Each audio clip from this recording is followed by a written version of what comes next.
Hello students, நம்ம இந்த வீடியோவில் 7th சயின்ஸ்க்கான ஆனுவல் எக்ஸாமில் ஒரிஜினல் கொஸ்டின் பேப்பர் மாடல் தான் பசங்களை பார்க்குறோம். ஸோ வீடியோ வந்து ஃபுல்லாக பார்த்துட்டு இந்த கொஸ்டின் பேப்பரில் இருக்கக்கூடிய அனைத்து கேள்விகளுமே நம்ம பசங்க நன்றாக படித்துக் கொள்ளுங்கள்ப்பா. நிச்சயமாக நாளை நடக்கப் போகும் தேர்வில் கண்டிப்பாக பல மாவட்டத்தில் உள்ள மாணவர்களின் பேப்பரில் இதில் இருக்கக்கூடிய பல கேள்விகள் நிச்சயமாக இடம்பெறலாம். ஸோ அதெல்லாம் எல்லாத்தையும் படிச்சுட்டு போங்க. இதே மாதிரி நம்ம பசங்களுக்கான தொடர்ச்சியான வீடியோக்கள் அப்லோட் பண்ணுறோம். ஸோ அதெல்லாம் தவறாமல் தெரிந்து கொள்ள நீங்கள் இப்போ தான் நம்ம சேனலை முதல் தடவை பார்க்கக்கூடிய மாணவர்களாக இருக்கீங்கன்னா இந்த வீடியோ பார்க்கக்கூடிய ஒவ்வொரு ஸ்டூடெண்ட்ஸுமே நம்ம சேனலை சப்ஸ்கிரைப் பண்ணி சப்போர்ட் பண்ணுங்கள். சரிங்களா? சரி வாங்க ஸ்டூடெண்ட்ஸ், வீடியோக்குள்ள போயிடலாம். உங்களுக்கு கொஸ்டின்ஸ் எல்லாம் படிக்கிறேன். சரிங்களா? ஆன்சர் வேணும்னு நினச்சிங்கன்னா கமெண்ட்ஸ்க்குள்ளே ஆன்சர்னு கேளுங்க. ஸோ சரியான விடையை தேர்ந்தெடுத்து எழுதுக பொறுத்த வரைக்கும் ஃபர்ஸ்ட் ஒன் டேஷ் பரப்பு ஒளியை நன்கு எதிரொலிக்கிறது. செகண்ட் ஒன் ஒளி என்பது ஒரு வகை டேஷ். தேர்ட் ஒன் அநேக இளம் விண்மீன்களை கொண்ட விண்மீன் திரளுக்கு டேஷ் என்று பெயர்.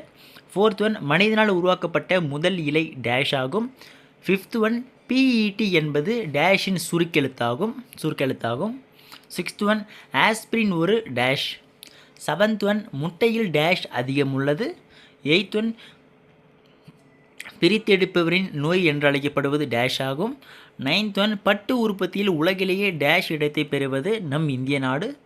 10th ஒன் ஆவணத்தை சேமிக்க டேஷ் மெனு பயன்படுகிறது. ஓகேங்களா? ஸோ இதுக்கப்புறம் நெக்ஸ்ட்டு பொறுத்துக்க பொறுத்த வரைக்கும் 11th ஒன் பிராய்லர், நெக்ஸ்ட்டு மின்மணி பூச்சி, 13th ஒன் நிலா, 14th ஒன் கூட்டுப்புழு, 15th ஒன் அமைதிப்பட்டு. இந்த பக்கம் ஆந்திர பிரதேசம் பட்டுப்பூச்சி, கோழிப்பண்ணை, ஒளிரும் பொருள், ஒளிரா பொருள். ஓகேங்க, கரெக்டாக மேட்ச் பண்ணி வச்சிங்க.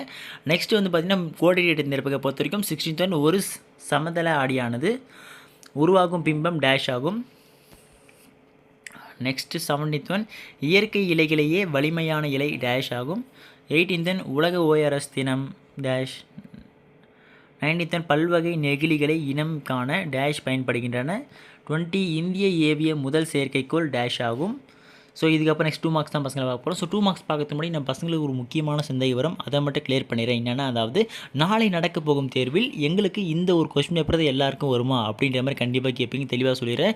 இந்த கொஸ்டின் பேப்பர் நாளை நிச்சயமாக 1லிருந்து ஒரு 2 மாவட்ட மாணவர்களுக்கு இந்த கொஸ்டின் பேப்பர் கேட்கப்படலாம். அப்படி இல்லை என்றால் 4லிருந்து ஒரு 10 மாவட்டம் கிட்ட இந்த கொஸ்டின் பேப்பர்லேருந்து ஒரு சில கேள்விகள் முதல் பல கேள்விகள் ஒரு வாய்ப்பு இருக்குப்பா. ஸோ அதனால் இந்த கொஸ்டின் பேப்பரை ஒரு இம்பார்ட்டன்ட் கொஸ்டின் பேப்பராக வச்சுட்டு இதில் இருக்கக்கூடிய அனைத்து கேள்விகளுமே இம்பார்ட்டன்ட் கொஸ்டினாக வச்சுட்டு படிச்சுட்டு போங்க. சரிங்களா?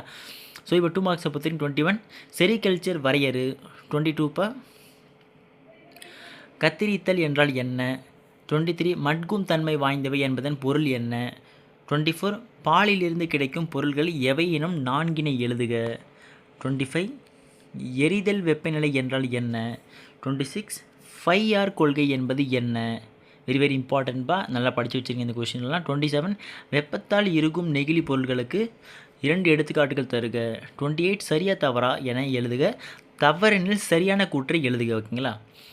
வந்து பார்த்திங்கன்னா அகிம்சை பட்டின் மறுபெயர் வந்து மல்பெரி பட்டா.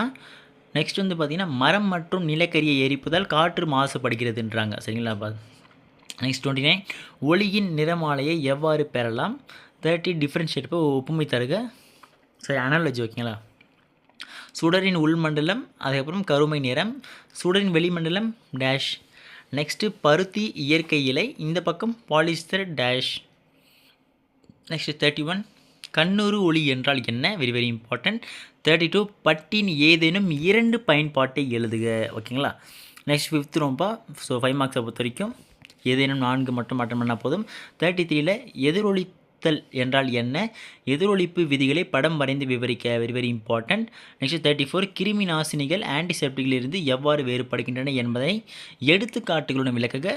நெக்ஸ்ட் 35 மெழுகுவர்த்தியின் படம் வரைந்து பாகங்களை குறிக்கவும் எரிதல் வகைகளையும் விளக்குக. ஓகேங்களா? 36 நெகிழி பொருட்களை அகற்றும் பாதுகாப்பான முறைகளை பற்றி எழுது. ஏதேனும் 2 முறைகளை விளக்குக. 37 பட்டாலைகள் ஏற்படும் அபாயங்கள் யாவை. 38 நிழலின் பண்புகள் ஏதேனும் 5 எழுதுக. ஓகேங்களா? ஓகே ஸ்டூடெண்ட்ஸ், இதில் இருக்கக்கூடிய அனைத்து கேள்விகளும் நன்றாக படித்துக் கொள்ளுங்கள். இதிலிருந்து பல கேள்விகள் நிச்சயமாக நாளை நடப்பெறும் போகும் தேர்வில் கண்டிப்பாக பல மாவட்டத்தில் கேட்கப்படலாம். ஸோ இந்த கொஸ்டின் நல்லா படிச்சுட்டு போங்கப்பா. இதே மாதிரி நம்ம பசங்களுக்கான இதை லாஸ்ட் எக்ஸாமு அடுத்த வருடம் நம்ம பசங்களுக்கான 8th போவீங்க. நம்ம பசங்களுக்கு அப்பயும் கொஸ்டின் பேப்பர்ஸ்லேருந்து இம்பார்ட்டன்ட் கொஸ்டின் வரைக்கும் நம்ம சேனல் தொடச்சா போகிறோம். ஸோ அதெல்லாம் தவறாமல் தெரிந்து கொள்ள நீங்கள் இப்போ தான் நம்ம சேனல் முதல் தடவை பார்க்கக்கூடிய மாணவர்களாக இருக்கீங்கன்னா சப்ஸ்கிரைப் பண்ணி சப்போர்ட் பண்ணுங்கப்பா.